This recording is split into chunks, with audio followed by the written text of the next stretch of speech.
열심을 내라. 그리고 회개하라. 라오디게아 교회.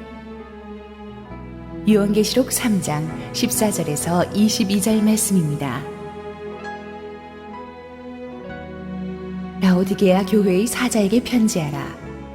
아멘이시요 충성되고 참된 증인이시요 하나님의 창조의 근본이시니가 이르시되 내가 내 행위를 아노니 내가 차지도 아니하고 뜨겁지도 아니하도다.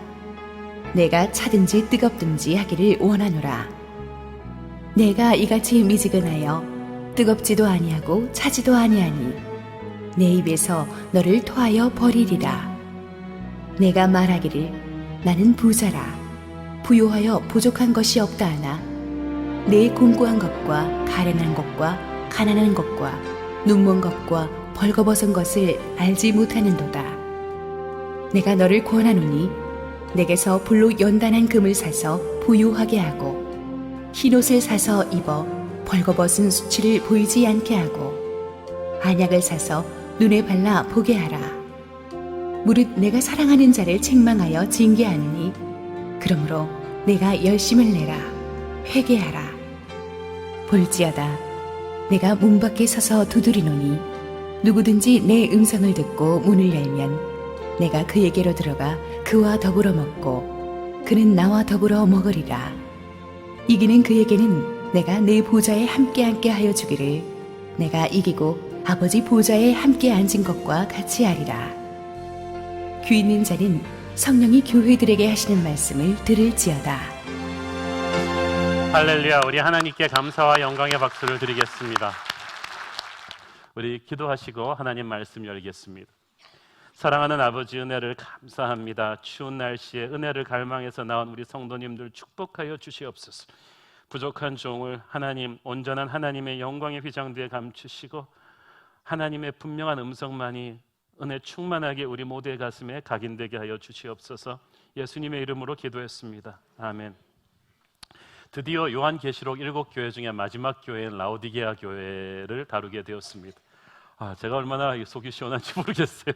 7교회 오면서 여러 가지로 영적 공격도 많고 그랬는데 7교회째 마지막 교회. 이 라오디게아는 지난주에 다루었던 빌라델피아에서 동남쪽으로 약 70km 정도 떨어진 곳에 위치했던 도시입니다. 에베소로부터 아시아 내륙으로 연결되는 이 무역과 교통의 요충지였습니다. 이곳에서는 톱 클래스의 양모, 울이 생산되는 곳입니다. 그래서 라오디게아는 이를 통해서 큰 부를 축적했죠. 거기다가 일찍부터 금융업이 발달하고 인구가 많은 상업 도시였기 때문에 오늘날의 뭐라고 하겠습니까? 뉴욕의 월스트리트, 홍콩 같은 금융 허브 도시였습니다. 어느 정도 이 도시가 잘 살았냐 하면요, AD 60년경에 소아시아 전체가 폐허가 되는 큰 지진이 왔는데 다른 모든 도시들은 황제의 재정 지원을 받았는데 이 라오디게아만 우리는 안 받겠다 할 정도로 재력도 있었고 자존심도 센 도시였습니다. 게다가 라오디게아에는 유명한 의과대학이 있었고 아주 최고의 안약이, 눈에 바르는 안약이 생산되었다고 합니다. 그래서 그 라오디게아산 안약하면은 옛날에 이명래 고약처럼 굉장히 유명한 상품이었다고 합니다. 아쉬울 것 하나 없는 부자 도시 라오디게아의 유일한 약점이 있었다면 생활 용수가 부족했다는 것입니다. 그래서 북쪽으로 약 9km 떨어진 히에라폴리스에서 뜨거운 물을 끌어왔고 동쪽으로 약 16km 떨어진 골로소에서 또 차가운 물을 끌어왔습니다. 한쪽에선 뜨거운 물, 한쪽에선 차가운 물을 끌어와서 생활 용수를 공급했습니다. 라오디게아 시민들은 부유한 데다가 아주 자유분방한 사고방식을 가지고 있었기 때문에 상대의 종교가 다르다고 해서 상대를 핍박하지 않았습니다. 게다가 황제의 재정적인 지원을 받지 않았기 때문에 다른 도시들처럼 황제 숭배도 심하지 않았습니다. 그래서 라오디게아에서는 다른 도시들처럼 크리스찬이라고 해서 불이익을 주거나 핍박하는 것이 없었다고 합니다. 그래서 라오디게아 교인들은 사회의 핍박도 없고 경제적으로도 윤택한 7도시들 중에서 가장 좋은 환경에서 신앙생활을 했다고 합니다. 그러면 우리 생각에는 이분들이 참 은혜 충만한 목회와 사역을 했을 것 같은데 그렇지가 않았어요. 오히려 영적 긴장감이 떨어져서 그런지 라오디게아 교회는 교회대로 다니지만 정말 몸만 다닌 사람들이었어요. 세상에서 즐길 것은 다 즐기는 그런 양다리 걸치는 신앙생활을 했습니다. 그래서 라오디게아 교회는 불신자들에게 복음을 전하러 뛰어다니는 사람도 없고 선교의 열정을 가지고 울며 기도하는 사람도 없었고 예배 시간은 진부하고 매너리즘에 빠져 있었고 LCS 같은 뜨거운 영성 훈련 프로그램으로 교인들 힘들게 하지도 않았고 그리고 주님의 사랑을 가지고 약하고 병든 성도들을 가서 돕고 구제하는 이런 사역도 없었어요. 교회가 훈련이나 사역으로 성도들을 괴롭게 하지 않았기 때문에 교회 다니기가 아주 편해서 라오디게아 교회들은 아주 세련된 교회들이 많았다고 합니다. 마치 영화 관람을 위해서 극장에 모인 대중처럼 모였다가 흩어지는 사람들이 많았죠. 그럼에도 불구하고 부유하고 독립심 강한 이 라오디게아 교인들은 자신들이 아주 괜찮은 크리스찬이라는 착각에 빠져 있었습니다. 그러나 주님께서는 그들 자신보다 그들을 더 잘 알고 계셨기 때문에 이들을 준엄하게 책망하셨습니다. 어느 정도로 책망하셨냐 하면 7교회 중에서 아무리 야단 많이 듣는 교회라도 그래도 칭찬 한두 개는 듣고 야단 맞았는데 그냥 시작부터 끝까지 줄창 야단만 맞은 교회는 라오디게아 교회 하나뿐입니다. 이 최악의 영적 컨디션을 가진 교회가 7교회 중에 마지막입니다. 그렇지만 이 라오디게아 교회가 오늘날을 사는 우리에게 주는 메시지는 큽니다. 라오디게아 교회의 결정적인 문제는 잘못된 자기 진단이었습니다. 17절을 보세요. 17절 앞부분만 읽겠습니다. 시작. 네가 말하기를 나는 부자라 부요하여 부족한 것이 없다 하나. 라오디게아 교회 진짜 부자가 많았습니다. 진짜 문자 그대로 부유한 사람들이 많았습니다. 그래서 건물도 잘 지었어요. 그런데 그렇게 많은 헌금을 드리며 교회를 착실히 나오다 보니까 자신들이 이렇게 부자인데도 교회에 나와준다는 생각, 하나님께 큰 것을 드렸다는 생각으로 착각에 빠졌던 것 같습니다. 헌금을 드리는 게 나쁘다는 것이 아니라 이렇게 교만한 자세로 드리는 게 나쁘다는 거예요. 라오디게아 교인들의 이 병든 신앙의 핵심에는 돈이 있었습니다. 나는 부자라 부요하여 부족한 것이 없다 하니. 예나 지금이나 돈 있으면 참 많은 걸 할 수가 있죠. 좋은 집, 좋은 차, 좋은 옷 장만할 수가 있고 남에게 기죽지 않고 자식 키울 수 있고 호화로운 생활 즐길 수 있으니까 세상적으로 만족합니다. 주일 예배도 나오는데 또 교회 헌금도 많이 내고 천국행도 보장되어 있고 세상에서도 잘 나가니까 양쪽에서 부족한 것이 없는 인생을 사는 것입니다. 이런 미지근한 신앙이 이 사람들을 영적인 착각에 빠지게 만들었습니다. 이상하게도 우리가 물질적으로 풍요해질 때 이렇게 현실에 안주하려는 경향이 강해집니다. 이만하면 됐다 하는 현상 유지적인 사고방식이 우리의 영적인 야성을 죽이고 가난하고 배고프던 시절에 야곱의 돌베개 쌌던 시절에 이 은혜를 향한 갈망을 사라지게 합니다. 그때부터 영적 매너리즘에 빠져드는 것입니다. 그것이 서구교회의 문제고 그것이 오늘날 한국교회의 문제일지도 모르겠습니다. 그런데 이 라오디게아 교인들의 문제는 자기들이 별 문제 없다는 평가를 스스로 내린 거예요. 우리는 부족한 것이 없다. 그런데 이건 어떤 것과 같냐 하면요, 자기 시험 문제를 자기가 채점하는 겁니다. 다 100점이죠. 영적인 평가는 그러나 우리가 자신이 내리는 것이 아니고 주님이 내리는 것입니다. 자기는 부족한 것이 없다고 말했더니 주님이 주시는 채점표가 어떻게 나왔겠습니까? 여러분이 이 구절을 읽으시고 주님의 성적표를 한번 게스해 보시겠어요? 같이 읽겠습니다. 17절 시작. 네가 말하기를 나는 부자라 부요하여 부족한 것이 없다 하나 내 곤고한 것과 가련한 것과 가난한 것과 눈먼 것과 벌거벗은 것을 알지 못하는 도다. 자기는 100점 매겼는데 주님께서는 5가지가 빵점이라는 거죠. 이 정도면 거의 낙제점입니다. 주님이 보시기에 너는 곤고하고 가련하다. 이 말은 네가 영적으로 불쌍하고 천하다는 뜻이에요. 네가 자신의 힘으로 예수를 믿기 때문에 약할 때 강함 되시는 그리스도의 능력을 경험하지 못한다. 그러니까 너의 수준은 영적으로 불쌍하다. 너희들은 가난하다. 너희들이 물질적으로 부유하니까 자신들이 부자라고 생각했지만 주님께 의지함으로 누릴 수 있는 하늘의 엄청난 축복을 너희들은 쥐꼬리만한 물질적인 부에 취해서 누리지 못하고 있으니 영적으로 가난한 것이다. 너희들은 눈이 멀었다. 너희들이 세상을 읽는 눈은 뛰어나다. 돈의 흐름을 읽고 유행의 흐름을 읽고 정세 판단을 읽는 세상적인 눈은 영악하지만 너희들은 보이지 않는 영적인 세계를 보지 못하는구나. 하나님이 진정 원하시는 것이 무엇인지, 하나님의 마음에 있는 것이 무엇인지를 너희는 알지 못하는구나. 그러니까 너희들은 영적으로 눈이 멀었구나. 너희들은 벌거벗었다. 성경에서 벌거벗었다는 것은 죄 문제가 해결되지 않아서 수치를 그대로 드러낸다는 것입니다.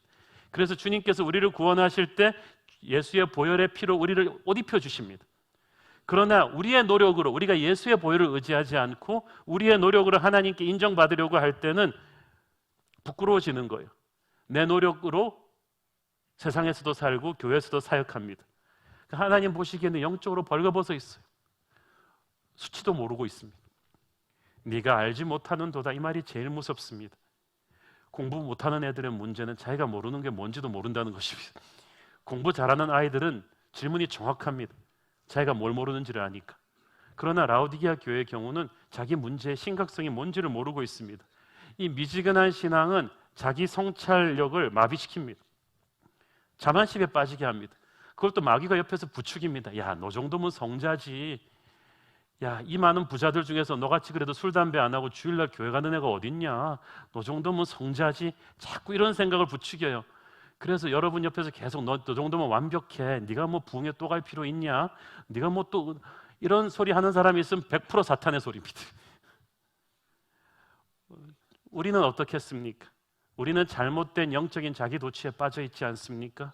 우리가 교회를 오래 다녔다고 해서, 우리가 몇 가지 사역을 한다고 해서 우리가 주님 보시기에 신앙이 문제가 없을까요? 영적인 자만심을 경계해야 합니다. 네가 알지 못하는 도다, 이 말이 무슨 말입니까? 자기 신앙이 아무 문제 없다고 생각하는 것이 교만이라는 거예요.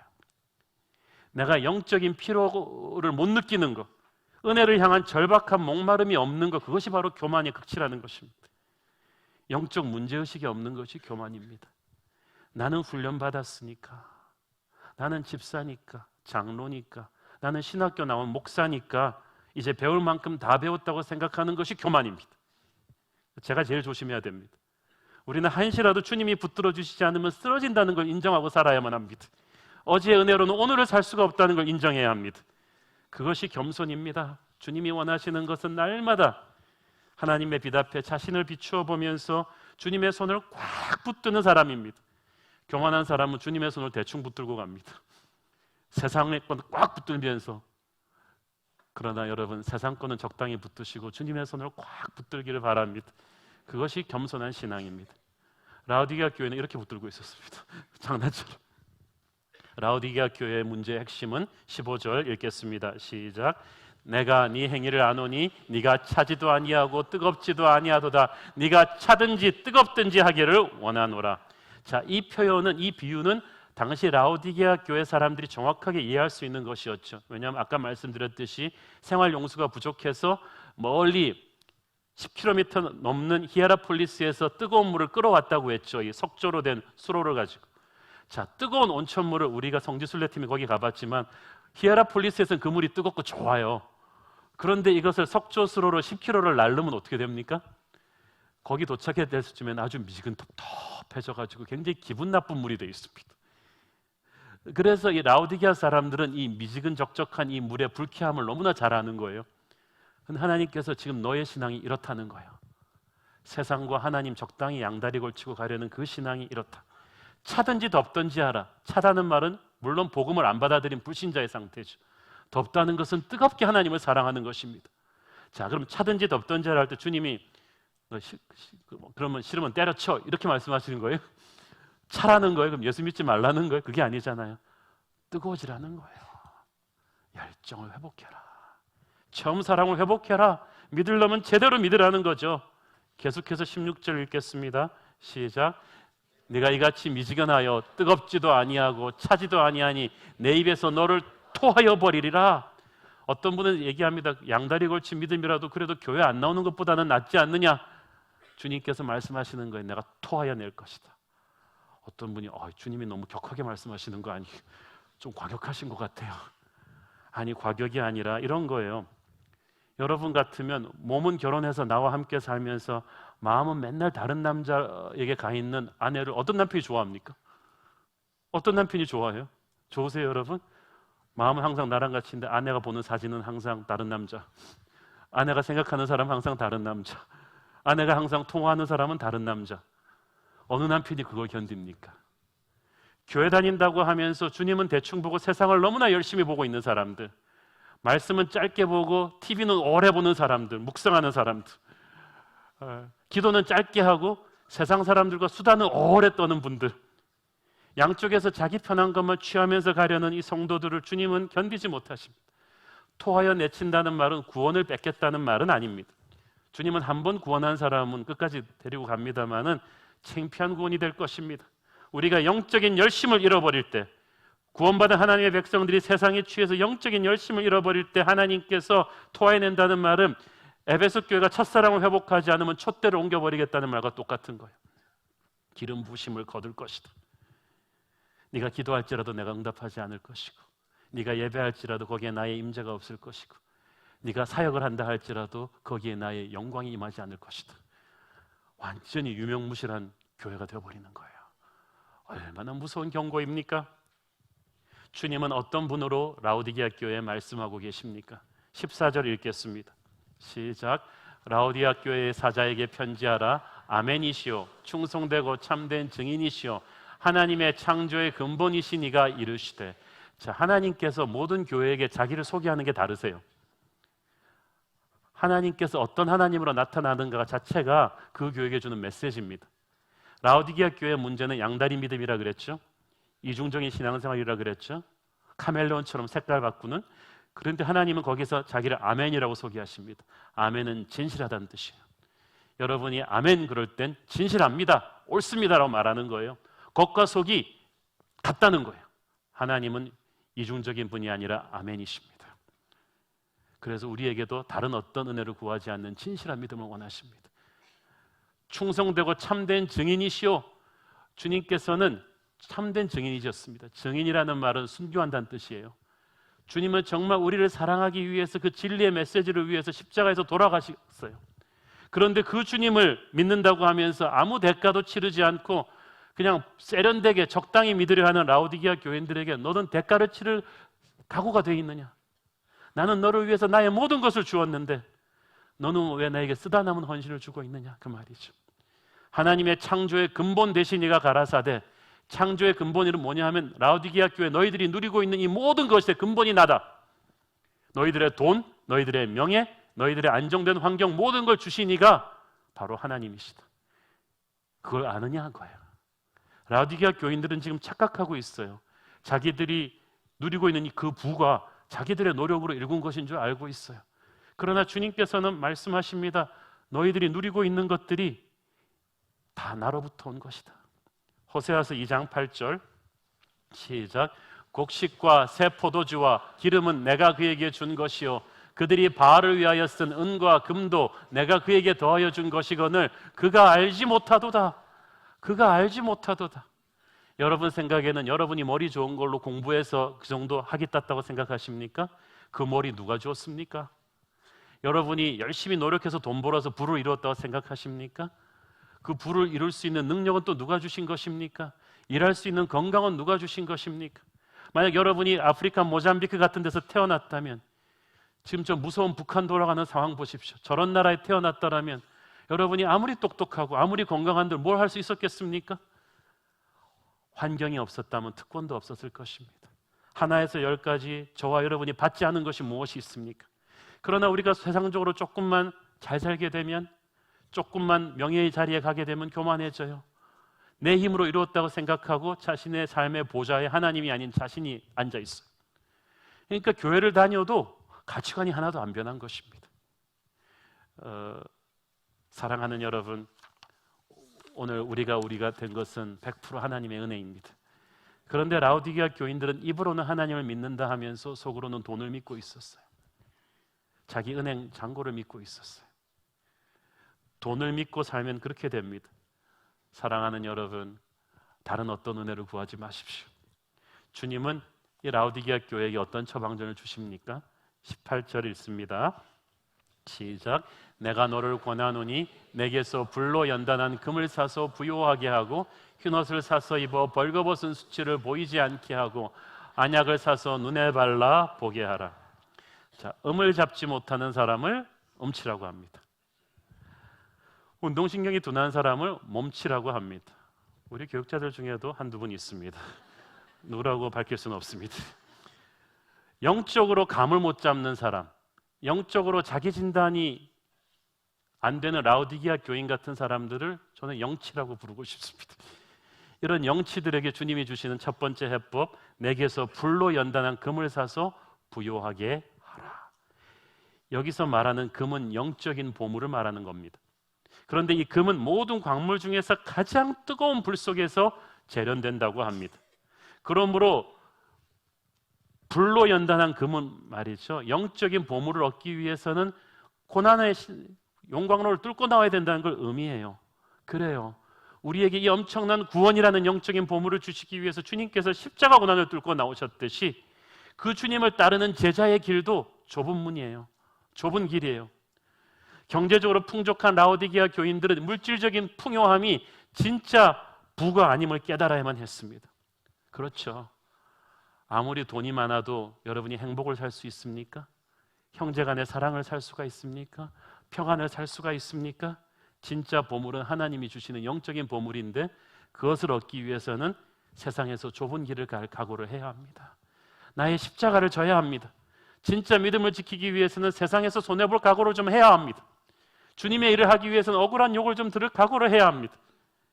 하나님께서는 하나님의 백성들이 잠시라도 세상적인 풍요함에 취해서 믿음이 타락하는 것을 결코 좌시하지 않으십니다. 그래서 어려움을 허락하십니다. 그 세상적인 타락의 때를 벗게 하는 어려움입니다. 말라기 3장 2절 3절 시작. 그가 임하시는 날을 누가 능히 당하며 그가 나타나는 때에 누가 능히 서리요. 그는 금을 연단하는 자의 불과 표백하는 자의 잿물과 같을 것이라. 그가 은을 연단하여 깨끗하게 하는 자 같이 앉아서 레위 자손을 깨끗하게 하되 금 은같이 그들을 연단하리니 그들이 공의로운 제물을 나 여호와께 바칠 것이라. 우리나라가 10여 년 전에 IMF가 우리 한국 교회가 참 회개하고 부흥하게 되는 계기가 되었죠. 얼마나 많은 아버지들이 직장을 잃고 그 대신 하나님을 찾았는지 모릅니다. 우리나라에 크고 작은 여러 가지 시련들이 있습니다만은 저는 이것들이 우리 하나님의 백성들의 세상적인 때를 베끼시는 금을 연단하시는 하나님의 과정이라고 믿습니다.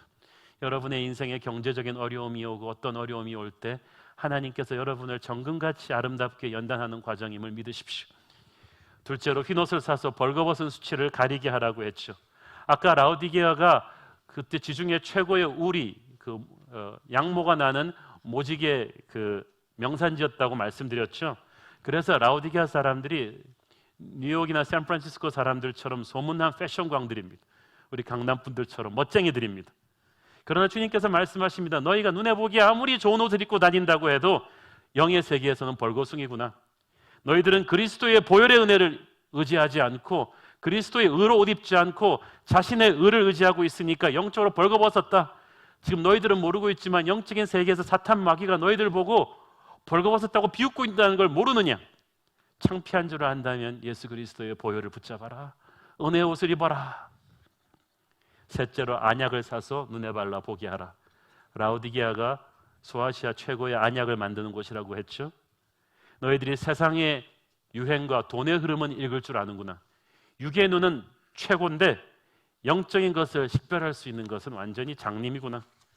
너희들은 자신이 얼마나 잘난지 바라보느라고 또 세상을 열심히 바라보느라고 영원하신 주 예수 그리스도를 바라보지 못하는구나. 안타깝다. 영적인 눈을 떠라. 기도와 말씀을 통해서 살아계신 예수님을 제대로 바라보라.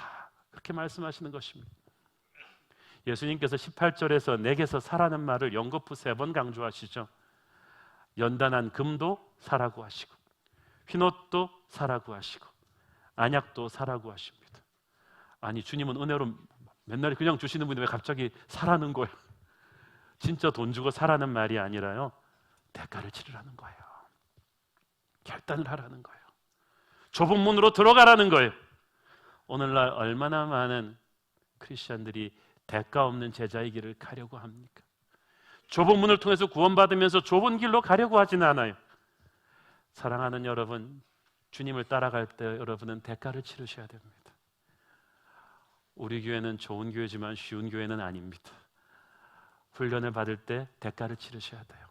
사역을 할 때 대가를 치르셔야 돼요. 그런데 여러분 좀 대가를 치러 보십시오. 그러면 은혜가 넘칩니다.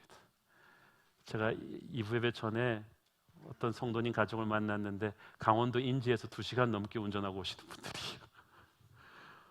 은혜가 너무 충만하대. 2시간씩 차 타고 오면서. 그래서 오늘 사역에 헌신하셨대. 어느 사역 하십니까? 그랬더니 새로 생긴 4부 예배, 새로 생긴 1부 예배 성가대에 헌신했대.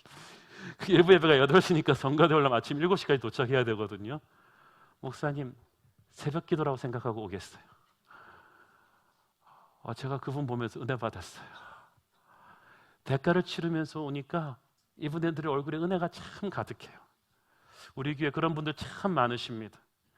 우리가 오늘날 기독교가 왜 이렇게 나약해졌나요? 우리가 희생이 없고 대가를 치르지 않는 그런 기독교를 사람들에게 보여주기 때문이에요. 그러나 저와 여러분, 주님이 십자가 지셨듯이 각자 자기 십자가를 지고 대가를 치릅시다. 그러면 우리의 영성이 살아날 줄로 믿습니다. 라오디게아 교회를 야단치셨지만 주님이 마음이 아프셨어요. 왜 이렇게 우리가 애 한참 야단치고 나면 마음이 아프잖아요. 미안했어. 칭찬 하나도 안 하고 야단만 신나게 쳐놓으니까 주님이 격려해 주시면, 여기서 여러분 또 커뮤니케이션의 기술이에요. 칭찬할 게 없는 애라도요, 야단 확 친 다음에 자기의 마음을 보여주는 게 중요합니다. 19절에 주님의 야단치는 마음이죠. 같이 읽겠습니다. 시작. 물은 내가 사랑하는 자를 책망하여 징계하노니 그러므로 네가 열심을 내라, 회개하라. 주님께서는 칭찬 하나도 안 하고 야단만 친 라오디게아 교회지만 너무나 사랑하셨어요. 그러니까 버리지 않으시고 7교회 중에 한 교회로 껴서 서신을 보내신 거예요. 여러분 진짜 주님이 이 라오디게아 교회를 구제불능이라고 찍었으면요 아예 침묵하십니다. 여러분 주님의 회초리보다 주님의 침묵을 더 두려워하십시오. 주님이 정말 우리한테 삐지시면요 말씀 안 하세요. 근데 주님이 야단치고 있다는 건 사랑한다는 거예요. 아직도. 왜냐하면 사랑의 반대는 미움이 아니라 무관심이거든요. 아직도 야단치다는 것은 우리에게 살아날 소망이 있다는 것이며 아버지께서 아직도 우리를 사랑하신다는 것입니다.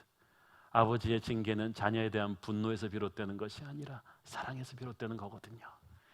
잠언 3장 12절 시작. 대저 여호와께서 그 사랑하신 자를 징계하시기를 마치 아비가 그 기뻐하는 아들을 징계함같이 하시느니라. 아멘. 저는 이걸 간증으로 말할 수 있어요. 제가 하나님이 저를 사랑하는 줄 어떻게 하냐면요, 제가 약간 오버하면 하나님이 반드시 치세요. 징계하세요. 약간 교만해지는 것 같으면 치시고, 약간 이렇게 집에서도 아버지의 권위를 내가 너무 휘두른 것 같으면 한번 치시고, 아내한테 얘기할 때 성경적인 남편의 권위를 오버하는 것 같으면 또 치시고, 또 모든 걸 할 때 크리스찬은 조금만 잘못하면 치게 야단맞게 돼 있어요. 야단맞을 때 하나님이 나를 미워하시나 그렇게 생각하지 말고 진짜 사랑하나 보다고 생각하십시오. 저를 보고 웃으시는 분 같은 축복이 있기를 바랍니다. 하나님께서 아들을 징계함 같이 우리를 다루십니다. 그래서 제가 말씀드렸죠. 세상 사람들은 수십 번 사기쳐도 안 걸리는데 크리스찬은 사기치면 첫 번부터 걸립니다. 왜냐하면 하나님의 자녀거든요. 우리는 싸나운 소리를 확 해도 세상 사람들은 괜찮은데 우리는 그렇게 하면 하나님이 우리 안에서 탄식하세요. 너 그러면 안 된다 그러고, 사랑하라 그러고, 껴안으라 그러고. 우리가 잘못된 길을 가면요 세상 사람들이 물질적인 결정을 하면은 그대로 가지만 하나님의 사람이면서 물질적인 결정을 하면 하나님이 브레이크를 거세요. 너 그렇게 하면 안 된다고. 기도하지 않고 막 저질러버린 일들에 대해서 하나님이 징계하십니다. 그 징계의 회초리 안에 아버지의 사랑이 있음을 믿습니다. 주님은 말씀하십니다. 그러므로 열심을 내라, 회개하라. 사실 논리적으로 보면 순서가 바뀌어야 될 것 같아요. 회개를 해야 열심을 낼 거 아니에요? 그런데 여기서 열심을 내라는 말을요 저는 처음 사랑을 회복하라는 것으로 해석해 봤습니다. 그러니까 이게 쫙 해석이 돼요. 그러니까 열심을 낸다는 말은 첫사랑을 회복하라, 은혜를 체험하라, 부흥을 체험하라는 거예요. 그러면 회개는 오토매틱으로 나오는 거예요. 예를 들어서 부흥에 올 때는 아내한테 끌려왔던 남편이 부흥회 하는 도중에 어느 시점부터 마음이 뜨거워지면서 저도 모르게 회개가 터져요. 회개란 거 희한해요. 남이 하라고 강요해서 되지 않고요, 분위기에 눌려서 되는 게 아니고요, 내 안에서 울컥 쏟아져 나온 어떤 영적인 열기예요. 하나님이 확 부어주는 은혜에 대한 통곡 같은 이 폭발이에요. 첫사랑을 회복하고 나면요, 회개는 그냥 자동으로 나옵니다. 저는 이번 연말에 저와 여러분에게 이 첫사랑의 회복과 회개의 역사가 일어난 줄로 믿습니다. 아버지께서는 우리의 문을 두드리고 계십니다. 20절 읽겠습니다. 시작. 볼지어다 내가 문 밖에 서서 두드리노니 누구든지 내 음성을 듣고 문을 열면 내가 그에게로 들어가 그와 더불어 먹고 그는 나와 더불어 먹으리라. 많은 학자들이 이 구절을 불신자가 예수 영접하는 구절, 전도용 구절로 해석하는데 그것은 틀린 해석입니다. 왜냐하면 전도용 의도였다면 이미 예수를 믿는 라오디게아 교회에게 주는 서신에서 쓰지 않았겠죠. 이 말씀은 예수님을 믿는다고 하면서도 그 삶의 가치관 한가운데에 주님이 다스리지 않는 카날 크리스천, 세상적 크리스천들에게 주는 하나님의 그 대각성의 콜입니다. 주님께서 문 밖에 서서 두드리신다는 것은 라오디게아 교인들이 몸은 교회에 나오고 있지만 그들의 마음의 문은 주님께 닫혀 있었다는 뜻이죠. 세상에 빠져서 주님을 박대하고 있었다는 뜻이죠. 주님을 자기 삶에 모시고는 있는데 자기의 삶의 한가운데가 아니라 안방이 아니라 사랑방의 객으로 모셔놓고 있는 것입니다. 주님이 내 삶을 조정관에서 다스리게 하는 게 아니라 구경꾼으로 그냥 보시게 하는 거예요. 그러니까 교회 안에 주님의 임재가 흘러내리질 않아요. 예배는 드리는데 그 안이 영적으로 싸늘한 그런 세상적 교회들이 많지 않습니까? 빌라델피아 교회는 작은 능력을 가지고 큰 순종으로 주님을 감동시켰습니다. 기억하시죠? 그래서 빌라델피아 교회는 열린 문이었어요. 주님께서 하늘 창고의 문을 열어서 빌라델피아 교회에는 부어주셨고 또 그들에게 전도와 선교의 문을 열어주셔서 마음껏 사역하게 하신 열린 문이었는데 세상적 풍족함에 취해서 영적으로 마비되어 있던 라오디게아 교회의 경우는 주님께 닫힌 문이었습니다. 그러니까 주님께서 친히 일어나셔서 오셔서 직접 라오디게아 교회 문을 두드리는 수고를 하셔야만 했습니다. 이 두드린다는 말이 헬라어로 현재 진행형 동사거든요. 주님께서 인내심을 가지고 끊임없이 두드리고 계십니다. 오늘날도 현대판 라오디게아 교회 같은 수많은 교회들의 문을 두드리고 계십니다. 교회는 몸은 다니면서 마음은 주님으로부터 떠나 있는 세상적 크리스천들의 마음의 문을 두드리고 계십니다. 주님께서 이 문을 박차고 들어오실 수 있지만 젠틀맨이시기 때문에 우리 인격을 존경하시기 때문에 두드리며 기다리신다는 것을 보십시오. 누구든지 그 음성을 듣고 문을 열면 주님께서 두드리시면서 음성을 들려주십니다. 말씀을 주십니다. 지금 하나님이 여러분에게 말씀을 주시고 있다는 것은 여러분의 가슴의 문을 두드리고 계신다는 증거입니다. 여러분이 말씀을 들으면서 주님을 향해서 마음의 문을 활짝 열기를 바랍니다. 여러분 삶의 컨트롤 타워를 열기를 바랍니다. 여러분 인생의 보좌의 주님을 좌정하시게 하십시오. 문을 연다는 것은 내 삶의 한가운데로 주님을 초대해 드리는 거거든요. 내 삶의 안방 한가운데 주님을 모시고 내 삶의 사령탑에 주님을 모시고 주님 나를 다스려 주시옵소서, 나는 주님이 필요합니다, 이런 가난한 심령으로 절대 의존형 신앙으로 돌아온다는 것입니다.